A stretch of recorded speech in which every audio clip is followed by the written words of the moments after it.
Hello जयसु और दउल्ला सबों को। और मेरा तो ये सिर्फ ड्यूटी था और मैं ड्यूटी से पहुंच गया है ना।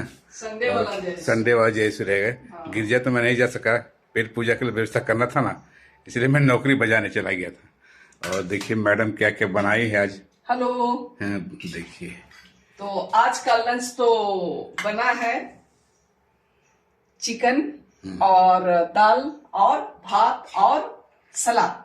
ठीक है। अच्छी। तो आप लोग देख सक रहे हैं कि मैं परोस रही हूँ सर जी के लिए और अपने लिए। और अब हम लोग खाने जा रहे हैं, आप लोग भी हमारे साथ साथ खाने आइए। तो थोड़ा सा खाने आइए तो इतने लोगों को तुम्हारे हैं तो पूरा होगा। क्यों नहीं होगा। हम्म। अरे दान बोलता है ना कि दाने दाने पे है खाने वाले का वो नाम। वो 5 रोटी और 5 मछली वाले कहानी सुनाओगे क्या? हाँ ठीक है ना।